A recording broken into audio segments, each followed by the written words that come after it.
Universal is looking to capitalize on the Paris Summer Olympics for its 4-year-old streaming service, Peacock. This will be the first entire Summer Games offered on Peacock, and Universal has also planned for other exclusive content surrounding the Olympics for the streaming service. Live sports have been especially popular on Peacock, which has seen subscriber upticks around big events, and executives are expecting the Paris Olympics to have a similar effect. Comcast. Although this Olympics is the third since Peacock debuted in 2020, it's becoming the first real opportunity for Comcast's Universal, CNBC's parent company, to use its long-standing U.S. media rights to boost the streaming service. In some ways, Comcast is starting with a clean slate, in that this will be the first Olympics for Peacock since the games were blown up by the pandemic and distorted time zones, said analyst Craig Moffett of MoffettNathanson. But they've also had the opportunity to learn quite a bit, so they will be much better prepared for capitalizing on the Olympics than before.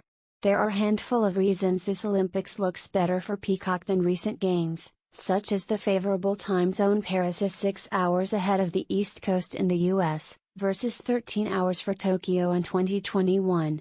The end of the restrictions from the early days of the COVID pandemic is also a big factor, along with the allure of the host city of Paris. But most importantly, Peacock will air the entirety of the Summer Olympics for the first time. It was different times, since Peacock didn't have the rights to show all of the Olympics back in 2021, said Molly Solomon, NBC's executive producer of the Olympics. But we're in a different era of streaming with rights deals. Peacock is now the streaming home of the Olympics, and there's no limits if you're a superfan or casual fan, since it will all be available on Peacock.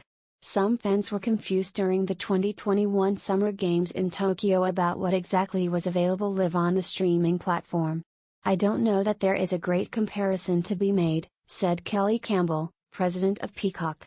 This will be the most comprehensive Olympic destination in U.S. history. The Olympics come at an important moment for Peacock, as legacy media companies are pushing for their streaming services to retain customers and become profitable in a tumultuous industry landscape. Live sports, in particular, have drawn the most viewership to traditional TV and streaming. The Olympics have long been a big part of Universal's sports portfolio. The relationship dates back to 1936, when NBC Radio covered the events. NBC first broadcast the games during the 1964 Summer Olympics. Paris marks NBC's 18th Olympic Games. Comcast paid $7.65 million to renew its media rights deal through 2032. The 2020 Tokyo Olympics, which were held in 2021 due to the COVID pandemic, drew the lowest ever audience for the Summer Games.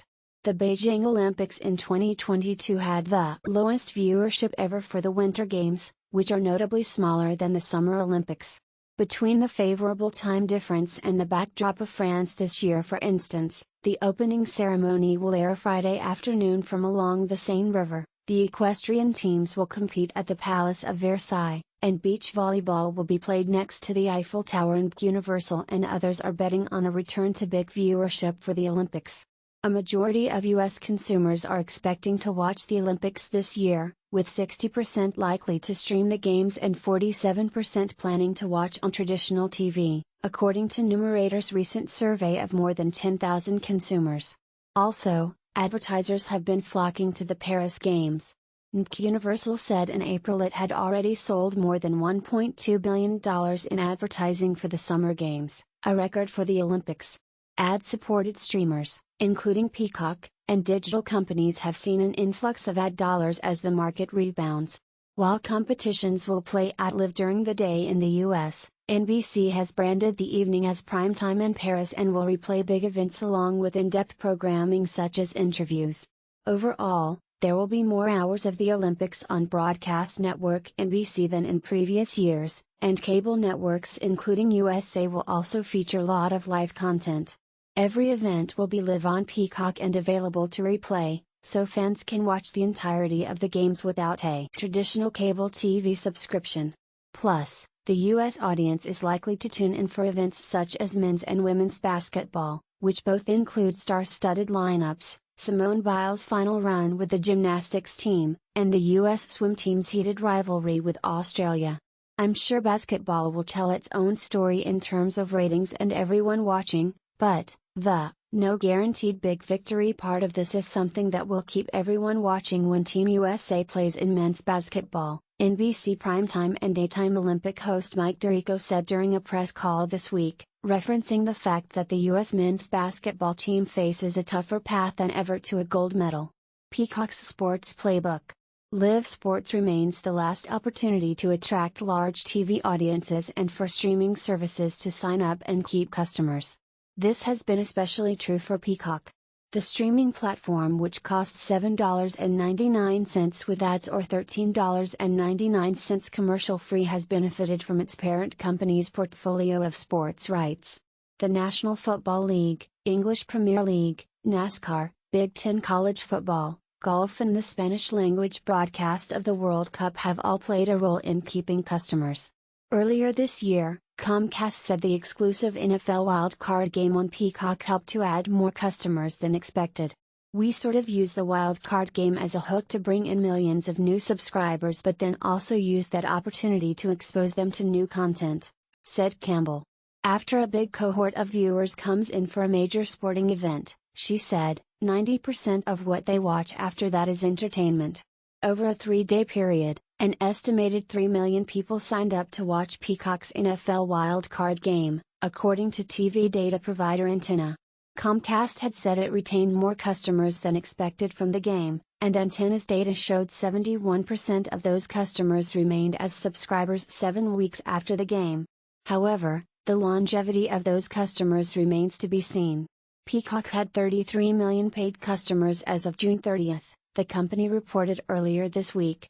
The total was down about 500,000 customers from the period ending March 31. The prior Olympic Games that aired on Peacock also led to a bump in sign-ups, according to Antenna data.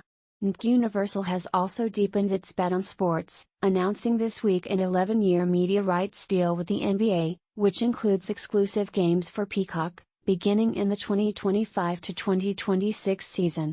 None of this promises that Peacock is actually going to be a successful business, said Moffat. It doesn't change the fact that streaming is almost certainly a worse business than linear TV used to be. But I think it's now much clearer than it was before that Peacock's plan is all around sports, he said. In addition to thousands of hours of live events, Peacock will also offer replays and its own original content. That includes a watch-along show led by Alex Cooper, who hosts the popular podcast Call Her Daddy, and Gold Zone, hosted by Scott Hanson of NFL Red Zone and in a similar format. "I wanted to try a watch with companion program, where a popular personality would be watching along with the audience," said Solomon. The expectation is that fans of Cooper, who is a former collegiate soccer athlete, will tune into the program, as well as Olympics fans. "We have chosen some of the biggest events in the Olympics, and hope to create new fans." Peacock will also introduce an artificial intelligence function for the Olympics. Users will be able to get daily recaps in the voice of Al Michaels, the longtime Sunday Night Football host who is now part of Amazon's Thursday Night Football broadcast. Disclosure: CNBC parent Universal owns NBC Sports and NBC Olympics. NBC Olympics is the U.S. broadcast rights holder to all summer and winter games through 2032.